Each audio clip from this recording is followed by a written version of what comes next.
Hi guys, it's Rachel Guess, your resident Tough Cookie, and thank you for joining us on the Train with Tough Cookie podcast, where we talk about the personal and personal training. My guest today is someone who, if you know me, has captured my heart, my friendship through his not so suitable for work sense of humor. Probably one of the only people that can make a joke as inappropriate as me and also laugh at it. Always there with a supportive word and endless amount of useless information to distract you from any discomfort during your workout. A person who has never raised their voice or become frustrated with me or any other client when we ask to learn a new workout or self-defense skill, is a voice of positive reinforcement, never letting you settle for the phrase, I can't. An extreme hard worker who has managed to work 60 plus hours a week, start a new business, take care of his family, all while pursuing a higher education. He has the patience of a Trinidad god when teaching myself and others a new kick, skill, or fighting drill. For those of you who don't know, that shit is freaking hard. He is the definition of the phrase, we can't keep you both seated next to each other. It has been my pleasure to watch him grow, challenge himself in the field of his expertise, be his friend, and sometimes client over the last 10 plus years, Mr. Clifvon Whiskey. Hi. Hey. You can't just say hi after that. Bullshit. Sorry. That was beautiful. You made me blush. I know, now I'm blushing too. It's weird when we express our feelings. It's weird. We are like that, but we're not like that in a serious tone. No, never. Yeah. And I did not know that you felt all those things. And it's just mutual, and I love you. Aw, I And love you. hi, everyone out there that's listening. I'm going to get clocked so clown for all of that. Anyway. Definitely. I'm not going to let this go. Every training session, anytime It's she's fine. training me and It's tries to fine. get mad, I'm going to bring it up that I'm a Trinidadian god. Oh, I wrote it and I thought, you know what happened? So What? I always forget because I always think you're Haitian and you're not Haitian. Nope. And I always have to look up Winston Duke on IMDb and I remember where he's from. And I'm like, oh, it's because one of my best friend's boyfriend was Haitian in college. Yeah. So that's like, but he reminds me of you. And so, you I'm didn't just get it, trust me. You would have a twitch if you would have dated. I'm just kidding. So I like to start off. I think I remember when we first, I don't want to say like connected, but when my first memory of you. Yeah. I don't remember when we first met. Do you happen to know that story? Yes. Okay. So I came into Barney's one night Okay. with the crew from Defiant. Okay. And you were happily working behind the bar. When was this? Do you remember? Ooh. Was this like 20? This is either 2014 or Okay. earlier. I believe it was summer. Probably. It was definitely summer. I was cranky because it Yeah. smelled like ass in there all the time. Man. Especially during summer.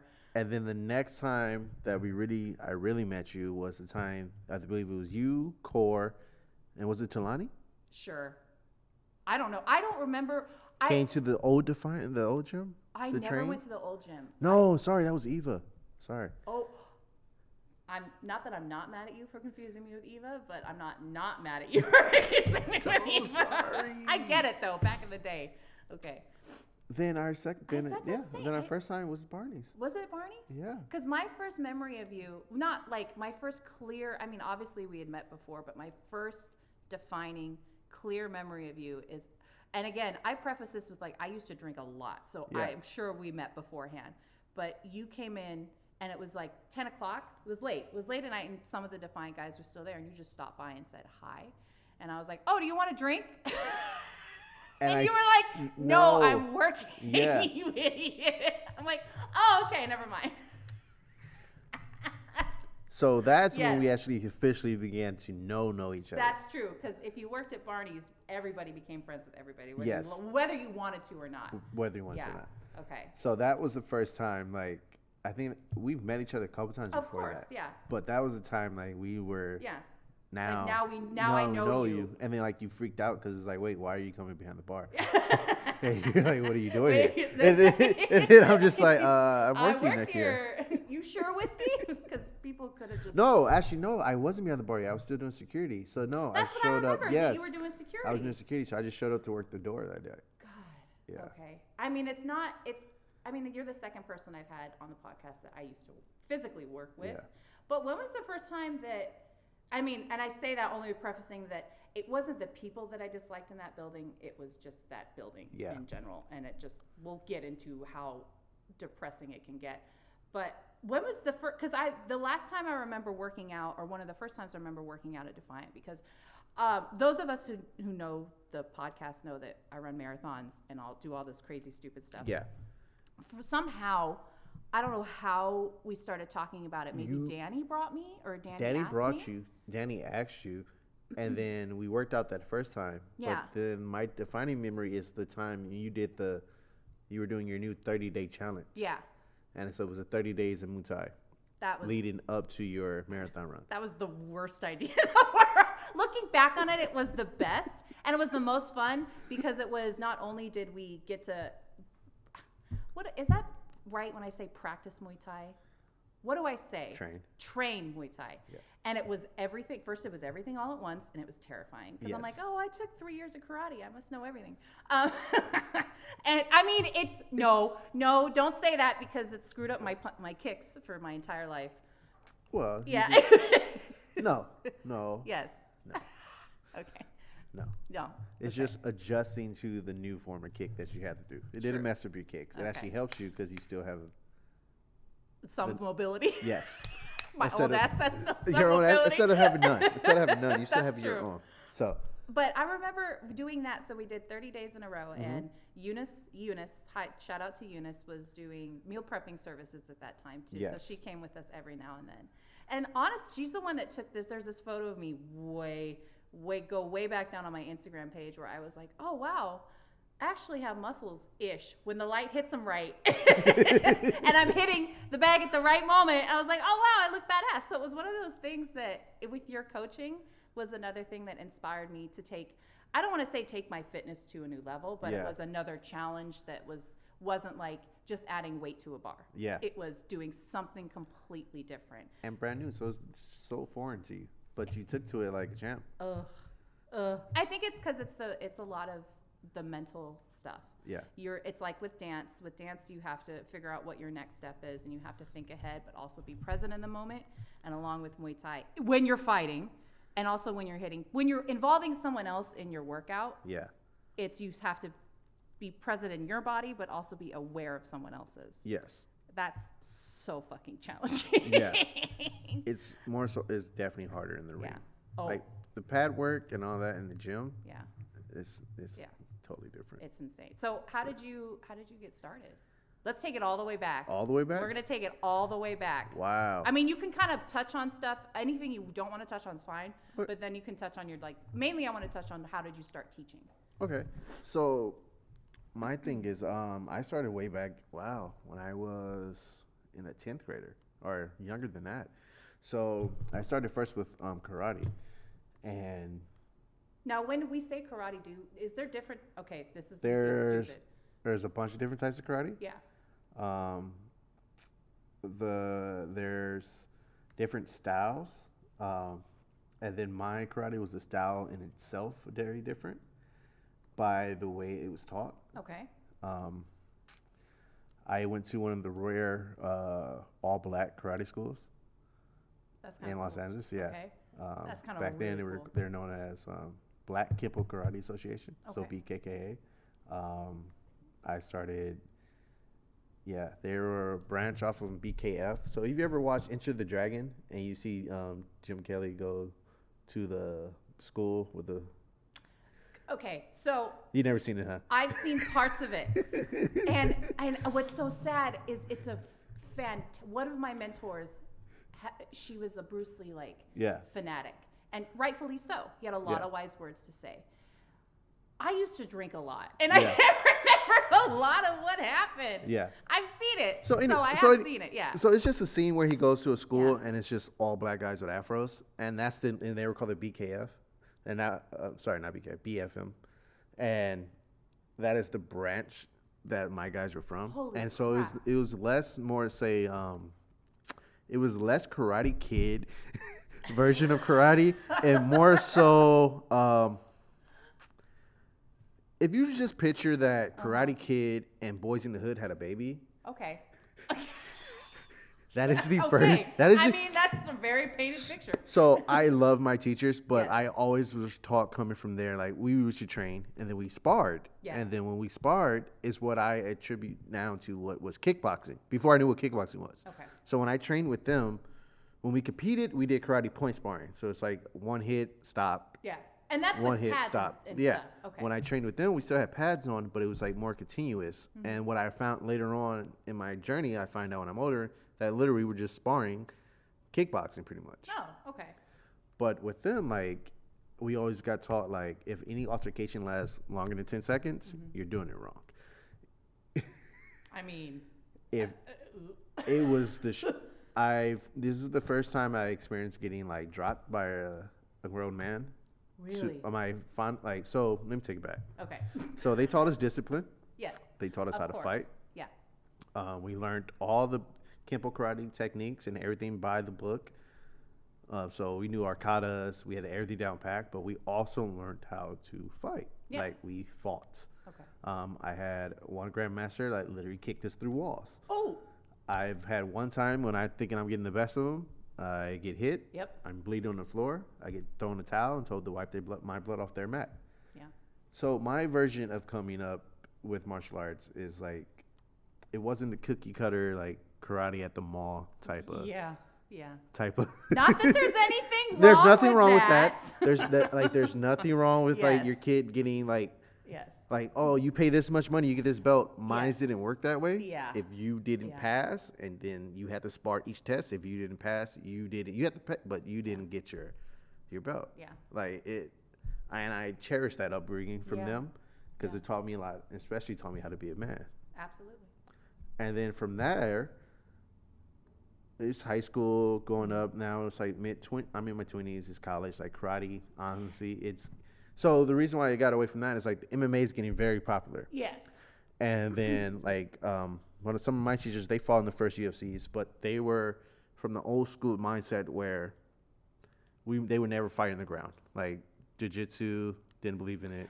Wrestling, didn't believe in it. Like it was either just this and just this alone. That's so funny to me that like that's because pick somebody. Having a stroke. I'm sorry. Picking somebody off the street and it's like, hey, what do you picture fighting? I think UFC has done a really great job of just that. Now that's it. Yes. Before it wasn't that. It was always Yeah. just boxing, and then you were on the fringe if you did anything else besides boxing. Especially like inner city Los Angeles, it was either just boxing was your main thing. Yeah. Usually for people, karate was like a distant Distant lost Yeah, cousin. but like a lot of people, I would say, what year is that? Like 2004, 2005. Like MMA really was starting to make a name for himself, but a lot of people still didn't believe in like the groundwork or Yeah. fighting in the cage and things like that. So I was very into that. Like, and then, so out of nowhere, like I stopped training karate, and then I was just in limbo for a while, just going to school, and then randomly one night I go see this band at a show. And I meet this guy. He's training at this gym. It's my friend Juan. He's like, well, I teach wrestling. You know how to strike. Like, if you teach me striking, I'll teach you wrestling. Oh, that's really cool. Yeah. So we started off at this gym in the valley. And then, like, we would train. I would start to learn stuff, but it was very different. Like, I was still, like, in a karate heavy gym versus just being Yeah. a strict, like, Muay Thai or wrestling gym. But we have our like, private training sessions, and we would. And then I found the trainer there too that had me hit pads. We'd do a little stand up at night. And then my homeboy's like, "Oh, so you really want to fight?" And I was like, "Yeah, I want to fight." Yeah. And then him and other trainers like, "Do you really want to fight?" And I'm like, "No, yeah, I'm interested in fighting." They were like, "All right, well, let's do a smoker." Oh no, that was your first fight? My first fight was an illegal smoker. Now for all the children out there, what is a smoker whiskey? So a smoker is pretty much a gym fight. Okay. What I mean by that is it's usually only supposed to be hard sparring, but Yeah. sometimes it can go harder. But a Uh-huh. smoker is usually, it's illegal now, but back in the day, no, Yeah. it's more so illegal now because the government bodies, it's not safe by Yeah. like bureaucratic Yeah. standards and stuff like that. But a smoker is literally just you go to a gym, you get some work in. So now we just call it hard sparring, but back then smokers were like real competition. Yeah. This one was a real MMA competition fight to where like we were really hitting no pads, no nothing. So it was just 4-ounce gloves, and they were your own gloves, a pair of shorts, a cup, and a mouthpiece, and there you go. I fought a wrestler. That's I was a striker. dangerous. I had no idea what wrestling was. Yep. Really. I only learned a little bit. Yeah. I got taken down. I hit him twice in the first round. He shook it off, didn't like it, took me down, Yeah. and then held me on the ground for the next 2 rounds and pounded my face in. I mean, you got 2 hits in. That's Yeah. not nothing. It's not nothing. And then that's where, I don't know if you ever saw the picture, but when I had the Terminator eyes, so literally I've had all the blood vessels in my eyes are busted. Both my eyes are black. And then to this day, that's the reason why my nose is crooked. That's horrifying. Yeah. Not that your nose is crooked, but the eyes thing, you could fuck my nose up all day long. I do not care. I got a big ass nose. Yeah. But if you just detach my retinas or whatever. I never got them checked, so I don't know. I think it's fine. I didn't go to the hospital. The left side of my face goes numb. It's fine. I don't have blurred vision, so I was like, all right, Yeah. we're fine. Okay. The Jesus. nose is just crooked. Well, Okay. you know, that comes back to, I think you and I kind of have the same upbringing Yeah. in fitness of like, oh, your leg's not broken? Then Shake it off. Pretty much. Yeah. Oh, you're not dying? Great. Go ahead. Get back in Pretty there. much. Yeah. That's how I was brought up with the karate. It's like, all right, Yeah. are you really hurt? Or Yeah. Are you just faking? like, because I was like, oh, you don't have that arm, use the other one. You still got Yeah. that. Like, Yeah. so that's like my mindset.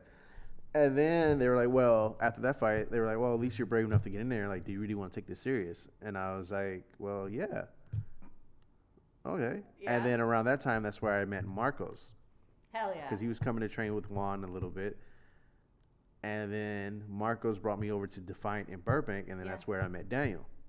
Hell yeah. And then with meeting Daniel, it was like, all right, you say you want to fight, well, here, try out. And so like, I had to spar the day that I came there. The one thing I do give Daniel credit for, well, I'm sorry, that's a lie. I will give Daniel a lot of credit, Yeah. but he's very approachable to this type of He has workout. a big personality. Yes.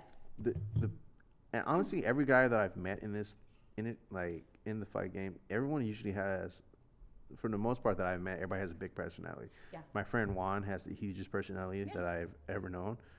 He's like a rock star, pretty much. Yeah. That's Yeah. what he was like. He's an on-stage performer. Marcos, of course, that we know. And then Daniel is Yeah. another one of the biggest personalities Yeah. that I've ever known. But it's also this, I feel that some people who, and I see it a lot where our studio is, they take a look at the cages. Yeah. I don't mean to call any sport out. CrossFit has done an amazing job at making people think that they can't do things. With Really? Muay Thai, because people see the cages like They get intimidated. They get they're like, oh, you want me to pick up a barbell? I'm like, Yeah. no, you don't have to. Like, you can if you want.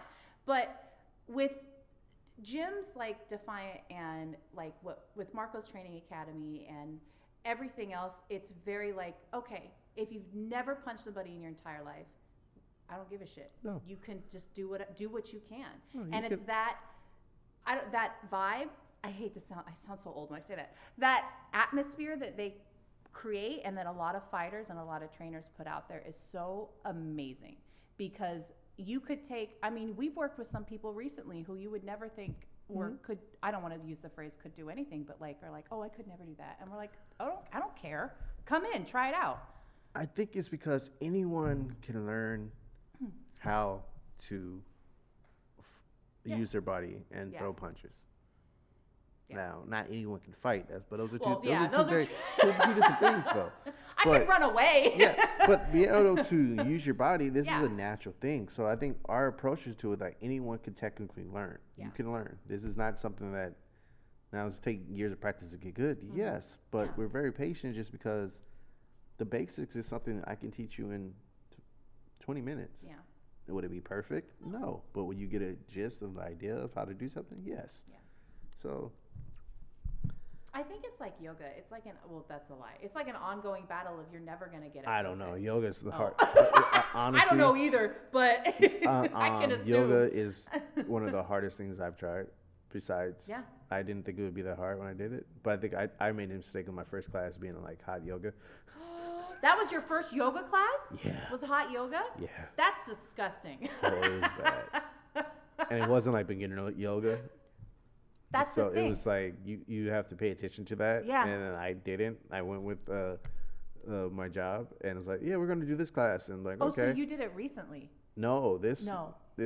recently, no, it was 2 years ago. That's that's or a year and a half recent. ago. Yeah. That's recent for doing your first yoga class Yeah. as a hot yoga class. Yeah. We're in our 30s, man. We can't do stuff like that anymore. We can't just jump right on in. We can't be like, oh, I'll take this hot yoga class. This will be great. And then 45 minutes later, you're dying because they don't let you leave that room. Nope. No. Well, no, you can take a break, but then Oh, it's you like, can? but it's the shame of that you took a break. See, this It's didn't. that peer pressure shame that you left the mat. You This know? didn't happen to me, but it Sure happened to didn't. somebody else. I was Uh-huh. doing a 30-day Bikram yoga challenge, and this You guy. just said I, so. Okay, sure. We could. You know what? Fine. I'm just kidding. We're gonna play like that. I remember I was taking a class, and it was. She was so loving and supportive. She was Yeah. the first person ever to tell me that you're strong, and that's so sad. I was like 27 at the time. I was the first person to tell me that. Aw. I know. Anyway, but so that I will forever be grateful for. But she was like, yeah, no one can leave. And this guy was like, ma'am, I don't mean to be disrespectful. I'm literally going to shit my pants if you do not let me leave. I remember this story. Like yeah. it was, and it's like, it's so hot in there, and you do get used to it. But I just felt like, and I get it. I 100%, again, coming from that background of like, you destroy your body until you give up. Yeah. I get that. But at the same time, I also I don't want to make everyone else uncomfortable right now. Yeah. That's going to be pretty bad. But okay, so Defiant, when you were at Defiant, did you start a fight career there, or were you just, because you went and then I was dumb enough to be like, hey, Whiskey, train me for 30 days. So it's very hills and valleys in my story, but Yeah. yes, I did. I started an amateur career there. A short-lived one, kind of. Well, That's not short-lived because you're still living it. well, yeah. Yeah.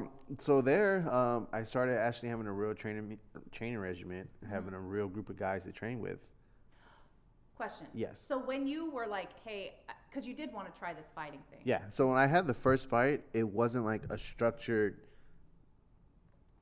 Like the coach that was teaching there had to leave for some reason. Oh. And then it was just.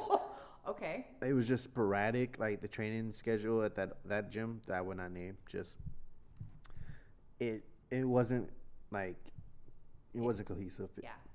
Especially not for me. It was just like, okay, what is this? Like, What are we doing here? yeah. Yeah. And then because like we were like they will have a sparring at this other place, but we never hit pads, never worked technique, never did anything like that. Really? Yeah. And then when I went to Defiant, it's like, oh, wait, no, like here's technique, here's pad work, here's focus mitts, here's this. All right, here's go run, go do Nice, this. Yeah. And then at that time, I had Juan, so then he would teach me wrestling. So I had him doing wrestling, Okay. then I had that. And so then I had a little jits in there, but Oh, I'm so sorry. My very, God. I have medium experience with. I won't get on this podcast and say like, yeah, I was good, this and this. Like, no, like I've had experience with it, but I never had like I never got a belt in it or Yeah. anything like that. But I have experience. Like I've rolled, I know submissions, I did stuff like that. Yeah. But I would never claim to be like an expert in that or an expert in wrestling. Like I've learned jiu-jitsu and wrestling the little bit I did for MMA. Yeah. Which is totally different now. Because back then, it was all separate and you had to go. Still kind of like that, but Yeah. now guys are all well-rounded and You got it. rounded in every single thing that they do now. Yeah. Like the sport is totally different now. Like So because I see that when it's in the UFC, I see Yeah. that they need to be well-rounded, which I think makes an amazing athlete. I think that's awesome. But how you basically, because people come in, I don't know if you've experienced this. Yeah. I've experienced this of like, oh, I want to compete in powerlifting or whatever. It's like, great. Are you prepared to not have a life? that's definitely what it is. Yeah. Because usually people are training, like you have to have time to do your striking. You have to have time to do wrestling. You have Okay. to have time to do jiu-jitsu. Yeah. Then you have That's- to have to do strength and conditioning between there. And then somehow get your nutrition on point. Point. Somehow get your weight on point, And but then also some- build mass at the same time. And then somehow pay rent. Yeah. So, yeah. Good luck with that. Yeah. Everybody, like, Yeah. prime example, I think, like, you can use these guys who are in the top now. Like, they're making money. But you have to, Now. if you look at all the, like, Yeah. you see these men's records, like, they've been fighting for a long time. And now, when these top guys get to that top spot, that's why they're asking for this money, because all these years they put in and being broke. Like, you had a lot of people who like slept in basements or on couches who finally came up to be somebody. Well, and it's. I think it can be equated to a lot of things. Yeah. I mean, with acting, Yes. with acting, with I don't know, Broadway, with dancers, music, anything like that. That's why I still consider it an art. Yeah. Or I still kind of like you're slightly a creator at that point to me. Yeah. Still, like if you do fighting or you're trying something like that. Yeah. Because it's not like a stable 9 to 5. It's not a, hey, you go to school for this long. Like you did go to a school, yeah. But it's not from, you don't go to high school from whatever. What do kids go to high school? 7:45 to 3 or whatever, and then from 4 to 9. No. And then you graduate and now you have a job in the UFC. No. And plus, you have to surround yourself with a great support system too. You have to have a great support system. You have to understand, it's some guy and you have to be in that right room at the right time sometimes. You have everything going right. Yeah. Because life is always ups and downs and loopholes with everything. Some guys make it, some guys don't. Going back to me. Yes. Sorry. No, it's fine. So what I was saying. My first fight with Defiant. At that time, I was training. Man, I think I only worked like 4 hours a day. Like I used to coach golf. No, I used to coach golf in the afternoons, and I stopped going to school. Like I got my AA and didn't transfer, and I just focused on fighting and had like odd jobs around town. Not to say that AAs aren't great. Some people at this table just have that, and that's fine. Sorry. No, you're fine. So I was just like, when I found my way out, I was like, okay. Oh, to go back to school though. The funniest part was that I had this hard-nosed teacher who was just like mean, grumpy, didn't want to be there, and was one of the harshest ones I ever had. And he's like, I had my glasses on in class, and he's like, take those damn shades off. And he's like talking to us like we're kids. And I'm like, whoa, okay. And I get halfway down, and he's like, stop, put them back up. And he just repeats to tell the class, if you have a medical reason why you have to wear shades, it's okay. Because both my eyes are just out there. Oh, because you look nasty. Okay. Oh, I looked horrible. His whole tone changed. I have the aftermath photo when I healed, but that first, like, my eyes were out to here. Jeez. So anyway. Yes. So going back to, and then I'm young. I think I'm like, 22 when I'm doing this? So it's like, I don't need a job. Like, nothing, everybody's fine. So I'm just training every day. I believe, man, I'm doing 2 a days. Just keep going and going and going. Probably more than 2 a day. Yeah. I started off very heavy. I was like 190, and then started just chipping away with my diet and training, cutting weight. And then I believe I had my first fight. It was at 155. Jesus. Yeah. Got there, signed up, and this one was the Camo organization. I think it's still around. But my first fight was an MMA fight for Camo. Wow. I believe it was at the Odyssey. Yeah. I won by a TKO in the second round. Hell yeah. Hell yeah. That's crazy. Yeah. Total knockout? Yeah. I mean, the technical knockout. Sorry. Yeah. It's fine. I watched way too much Mortal Kombat. Come on now. That's all my knowledge. So yeah, I then that was my first fight with a full camp and with Defiant. Wow. And then how cool. and then I had another one after that, like 2 months later. I can't remember now. It's either the one I subbed in for my friend Lobes and we fought in San Diego, or it's another one when I fought at the Emir Fighting Championships. Wow. I lost the second one. I think I lost to a submission. I never really changed jits. Yeah. And then the third one was like a close. Well, I think it was close. I think I rocked him in the first round. And then I believe it made to the second round where he rocked me, but I just didn't get back up in time and they called it. Oh. Because of the good things, so amateurs are very different than smokers. Smokers, they'll let it go until till somebody pushes you out of the ring. Like it depends on where you are. Like smokers, these underground fights, like they'll usually let it go longer. Camo, these refs, like they're made to like stop it whenever anything happens. Yeah. So it's like. Well, they want you to come back and fight again. Yeah, and it's a lot of rules and regulations with other things. Yeah. Do you ever think you would fight again? Yes. I'm still young enough, but I'm not young enough to like go through the whole thing over again. No, I'm not. I don't think I'm not young enough to the point to where like have a longevity and be like this champion of like the UFC, things like that. Yeah. Like, no, You I could never definitely know. be a pro fighter still. I Yeah. can take a fight, things like that. I mean, that's a lot of dedication. That is a lot. So when people and the years are not on my side Hey, with that listen, anymore. and to do you know of a lot of, I was just watching this on, because clearly I watched it on YouTube, so now I'm an expert in it. There was a lot of, like, they talked about don't look to, and I fully stand behind this, but don't look to celebrities for your body image goals or whatever. Yeah. Because they talk about performance enhancing drugs, and I watched this whole thing about like microdosing and whatnot. Yeah. I know that it's rampant in my sport, in Yeah. Olympic lifting and powerlifting. Is it rampant in the UFC? Do you know? So I'm not sure with the UFC. I'm not sure with amateur. So the one thing I can say actually about training, like, if you're seriously about training for a fight and stuff like that, you will look like the guys look on TV. Yeah. Well, that's also, Like, you will Yeah. look like them.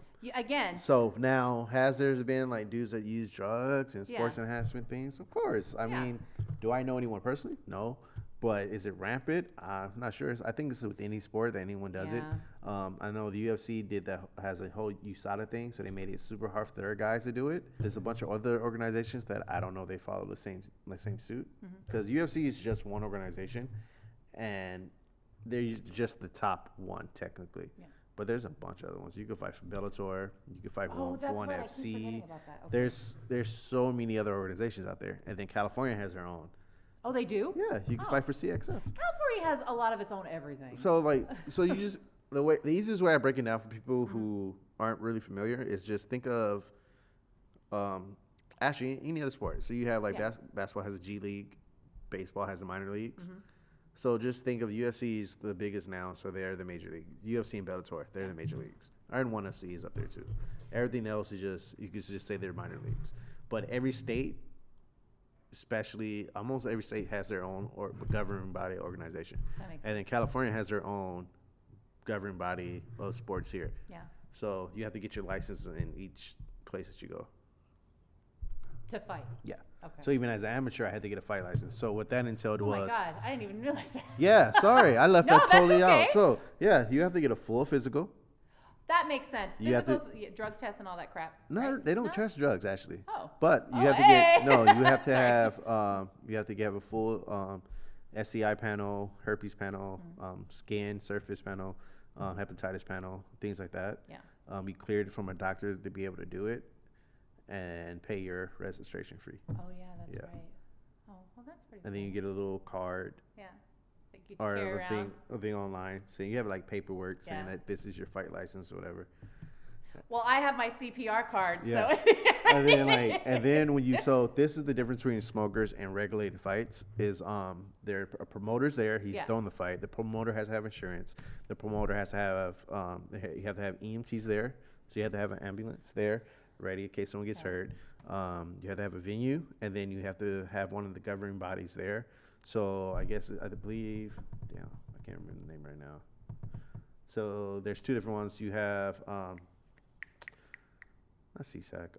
Dang. Is it like somebody that, if somebody, It's an overseeing. So they're the ones that have all the referees. They have the judges, and they bring all that.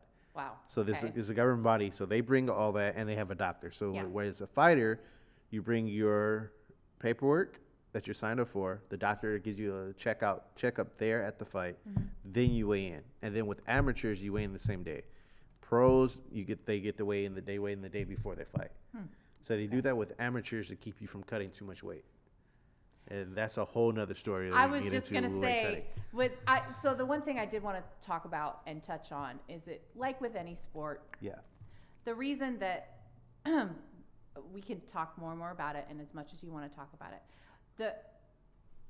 the way to try to put it as simply as possible for Olympic lifting, you have to eat and gain as much muscle mass as you can Yes. in a certain amount of time, which means you can pull more weight. So I can snatch 250 pounds. Great. Yes. A regular person that holds their weight at between 140 to 160 pounds maybe they can, depending on if they're a genetic freak. Normally, those people cannot snatch 250 pounds. Yeah. So the thing that triggers me a lot is the fact with any sport, how insane it is that you can be fighting, you can be training, say myself at 170 pounds, and the day of competition, which gives you maybe what, 2 to 3 days, depending on what are you doing? Are you fighting in the UFC, or are you doing an Olympic lifting? To drop 15 to 20 pounds. That's easy. You say that now, and then everyone, hopefully if you're listening at home, you're like, oh, how? It's We're easy. not going to tell you how. Well, first off, it's not real weight. It's all water exactly. weight. So Yes. it's weight manipulation. Yes. It's not healthy at all. So No. that's a disclaimer. But people have made a way to do it safely. And Can I just preface safely, just for the safety of our careers? I put safely in quotes. Only because for myself that. So I put a safety in quotes too, Yeah. but these people have people monitoring them It's while they not do it. me. Yeah, it's not me. It's like. It's there's people monitoring them while they Yeah. do it, but people still do cut 10 to 15 pounds of water to weigh in for fights. Yeah. That's usually the norm. Do you think that has screwed with your mind at all? So, Mine? Yeah, because I know it screws with mine all the time. Yes. Yeah. Is there Irritable. Yeah. Does it give you like? Because for my. So here's the thing, and Yeah. I'll be honest, I've lost the fight because of that. Yeah. I did not train hard enough for the fight. It's the same day weigh-in. I sucked myself dry for a same day weigh-in, and it's an amateur, which I should never done. Yeah. And yeah, you lose water off your brain, Yeah. and you can't take the same shots that you normally could take, and that was my fault. Yeah. I mean, I'm not trying to chastise you for that, but I'm just saying is like. I looked sucked in, like Yeah. you can tell. Like it is very dangerous. Yeah. Especially for a same day weigh-in. At least the pros, they get a day before that they can do it. But like recently, if you just watched, you could see like there was a girl fainting on Yeah. stage because she couldn't make weight. Yeah. It just and I And know how they're doing it now with COVID, and these people are still able to do this right now. Like I have it's no just, idea. But it's speaking of that aspect of it, about how, for me, stepping on that scale is like, I would honestly rather stab myself in the eye. That, because it's been the ruler of my life for so many years that it doesn't, I don't want to be too dramatic. It hurts my heart, but it like hurts my heart that like that isn't, you can't, like myself, I have to step on a scale in order to compete. I can't just go up and be like 5'7" and I'm, they can't judge you by just, and it's so hard because how can I be like, okay, Whiskey and I are going to compete? That's obviously not fair. Yeah. Because you have a lot more muscle mass than I do, but we might weigh the same. Yeah. Pardon me. Sorry. So I get really. So with fighting, it doesn't matter. Like Yeah. height discrepancies, that doesn't matter. As long as you weigh the same in fighting, hey, you weigh the same. I don't know. It just kind of, I There's get why they do it. Yeah. Again, I realize that I'm fighting a losing battle and I'm okay with it. I'm not trying to change anything, but it just is fine. It just having other people on this podcast and talking about how, and I just wanted to touch on it a little bit. We can get back to the fun stuff in a second, about how it's all, pardon my friends, it's all just such a mind fuck. So like, say that Joe Schmo, I wanted to train with you those 30 days in a row because I wanted to fucking PR that LA marathon. Yes. So it can suck my ass. A lot of people that I've seen recently, and with COVID and with some restrictions being lifted and being able to come back and work out in person, they're like, oh, I haven't done this in a year. Like, I'm going to be so bad. They already start off with that negative attitude. And nobody, I repeat, nobody should be expected to perform the way that they performed March of 2020. No. You have to deal with what you're dealing with now, and you have to give yourself credit for Especially taking if that you step actually back. set out for that full year. Yes. Like, you've been out a year. If all you've been doing is running or body weight stuff, nothing is going to snap back the same. No. It's going to take a lot shorter than it was if you were coming off cold off the street. Yeah. But you cannot be so hard on yourself. So that's why I won't take fighting as an example, but it's like when you see, again, preface it with I turn my brain off a lot now because I'm working a whole hell of a lot. So my hour of the night is to watch a Marvel movie. And I'm like, oh, these guys look, they train so hard. They look so great. But they have 6 to 7 months of that and only that. and Well, people also they have a studio funding the bill. exactly what to make LeBron James spends like $100, yeah, $100 a year, $1 million a year on his body. That's an athlete. That is an athlete. So, and he still gets tested. So these Exactly. actors, they don't get tested. You don't. So they're getting. I firmly believe they're getting the best. You think? This is just a claim. This is This is a claim. Please. First off, I forgot what actor said this, and he was like, "Yeah, this is possible. My body's possible." I think it might have been the guy that got ripped from. Is it Always Sunny in Philadelphia? Oh, I think. he did a great. If you guys have time, he was doing like a survey or something. Yeah, he's like, if you got 14 hours a day yes, just to train, he's like, and then you have somebody cook your meals for you for like. Be prepared to never see your family. Yep. Be prepared to all you do is work. Have someone prepare your meals. That was probably the most honest one I've ever seen. And you have to these body how would I say? Now, can you actually look like that? Yes, it is possible. Yeah. So that's why it's like hard to be like, oh, you can't look like that. Well, it's been proven that you can't look like that. You know what though? But I've been some people have help. Some people have help, and also it's not about looking like Joe Schmo over there. Yeah. It's about looking like how you want to look. Yeah. And the phrase I keep coming back to recently, especially this month, is focus on the athletic rather than the aesthetic. Yeah. If you focus on the aesthetic, you're gonna drive yourself crazy. For me, like, people don't realize a lot of these people get the athletic first, and then they get the aesthetic. Yeah, it's not just, I'm gonna go run 3 miles every day and lift for a half hour and eat right. Yeah, and then the people that you're trying to keep, like, these guys have way more than just a personal trainer. Yeah. These people have a designated trainer. This is their job. It's their job to look this way for this movie. Yes. It is their job to look this way or be this condition to fight. It is their job to look this way to be this condition to lift. It is so I guess what my long drawn out point was is the fact that when they come to you, you're going to train them like they would a fighter. Yeah. But knowing the simple fact that you have a 9 to 5 and you need Yes. a life and you have other things going on. I'm just with you that 1 hour out of the week or 1 hour out of the month or whatever. I'm not there to tell you about your diet or Nope. the extra work that you have to put in to look that way or to actually do this. It's relatable. It's relatable. Ours, the beginning part, it's relatable. It's a great workout. But if you want to go to those things, I can show you what you're supposed to do, and I can lead you in the right direction. Yeah. And eventually you'll find other people that are all about that. But the amount of training and time that it takes to... It's crazy. Yeah. Because that's when you were doing that, you had a job. I had a job-ish. Yeah. I was spending more than... When I was really serious, I believe I was spending more than 8 hours working out than working. I think I honestly only worked like 4 hours out of my day. Like work? Like work. going to... Like driving to schools and teaching golf, like I would work 2 to 3 hours. Did that Then spend an hour in traffic. Did that screw up your mindset? Like let me press it with, did that screw up your mindset with once you didn't do that anymore? Man, what screwed up my mindset is when the first time that I got a full-time job and I couldn't train, is like the amount of weight I gained from just being working a job for more than 11 hours or like doing 12 hours at a job, 8 hours, like Monday through Saturday actually. And it was such a switch from just being at the gym all day. And it totally messed my mind up. Yeah. Like, well, and also to be fair, that job you were physically underground. This is the second time. So that's right, because you were working like 9 jobs at one point. So no, let me take it back. The first time is when I started in the car business, and I was just to make money. Yeah.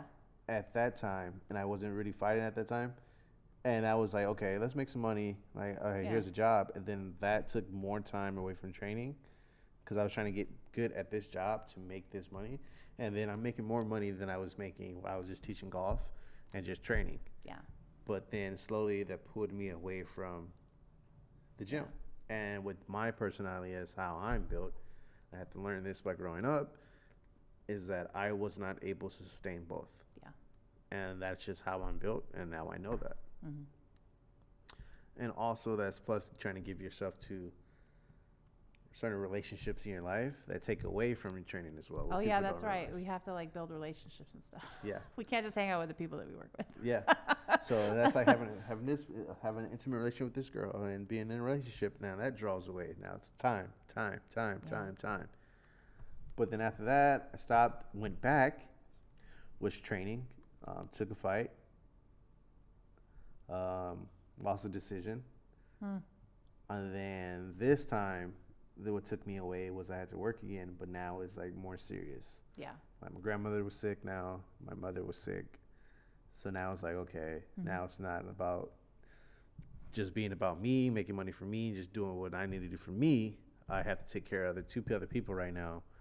And bills started piling up. So then that's when I had, like, I believe I had 4 jobs, 3 or 4 jobs at that point. So I was still coaching. I still had a couple clients. And then the energy was getting taken away from them because I was so tired at night because I was doing the security, then bar backing. And then it was just the bar backing security. And then it became manager. And then after that, I was spending... By that point, I stopped training. Yeah. At all. You can't. That's it. It was by that point I even stopped working out. Yeah. Yeah. And that was for 3 years now. 3 years. So in hindsight. In hindsight, making money is great because I didn't have. I was making everything was paid for. Yeah. Everything was taken care of. I think DeMorris and I were talking about this. We were probably making at one point in our lives over $100,000 a year. Yeah. But mentally and physically, we were like probably the heaviest we've ever been, the most unhealthiest we've ever been. And it was, I don't know what, I know the point where it changed for me. Well, let's get into the avenue where we were working too. Yes. Now, I'm in a bar. True. We were both not working in very positive work environments. Not for health. So it's like... And I'll be honest on this podcast. I'm drinking almost every day. Yeah. Multiple times a day. Like. I remember. I will never forget. I was working with a very good coworker of ours. I will not say his name, but at one point I was like, "Wow, they drink every day. Okay, whatever. They drink at work. Oh wow." Literally, like 6 months later, I was like, "Fuck, I don't know why I haven't been doing this more." Do you remember when All right, look. I don't have. Look. Do you remember when it got to the point where you couldn't work without having a drink? Yeah. That's when I knew. I was like, wait a minute. Yeah, that's when I knew. I was like, ooh, we should probably talk to somebody about this, or I should get out, or I should do something. That's when I started to realize, like, okay, I'm starting to have an unhealthy relationship with this bottle. Yeah. And that is still, like, to this day, it's still something that I'm dealing with. Like. It's like an eating disorder. Yeah. It's never going to leave. It's a part of who you are, and I name my eating disorder. It's always in the passenger seat next with me. It's never going to go away. No. That negative self-talk is never going to go away. Nope. That need, and I think that's why I strive, this will probably be the positive note that we end on. I strive so hard to have people, again, focus on this. Yeah. I'm pointing at my heart, everybody. I don't know if you can see me. Focus on this instead of your brain when you're working out, because this is going to get, your brain is going to get you into trouble. You need to follow this, because if it helps you, if it makes you feel good, if you training, I don't give a shit if you're fucking it up. I don't give a shit if you're not increasing the weight on the bar. I don't give a shit if you're not punching correctly. It's this, and it's gonna heal you. And that's why this connection with fitness and personal training is so personal to so many people. And I cannot stand anybody that says otherwise. You can go ahead and leave. Yeah. I know, like it's kind of unexplainable, and that's why people, when they get so intimidated by seeing us yell, well, let's get real, by seeing me yell at you while we're hitting pads and like making all these weird noises, or they see the barbells, or they see Marcos sparring with 4 other people, like you shouldn't let that stop you. Yeah. Because there's a reason for it. And so we're gonna end with a couple of questions. Okay. Normally I ask my guests, what's their favorite race that they ran? You've never done a marathon, have you? No. Never done a half marathon? I hate running. Okay. We do everything in 3-minute intervals. And that's probably like, if I can change anything about myself, it's like I have to get back on road work. It's fine. We call it road work. I got to get back on road work. We'll get there. But I'm short and compact. I think I'm just built to run in sprints, not long distance. Like I was gonna say, we're built in that 3-minute round interval is fine. That's enough. And to be fair, that is enough to give you a workout. So if you were to be, and I was trying to think of, okay, first off, Marvel or DC? Ooh. And there's a couple of, I'm just saying, if we're stuck. So I can't pick one because there's. You got to be one or the other. I'm including the movies as well. So the Marvel and DC Cinematic Universe. Well, Marvel's better right now, but DC just came back, so it's.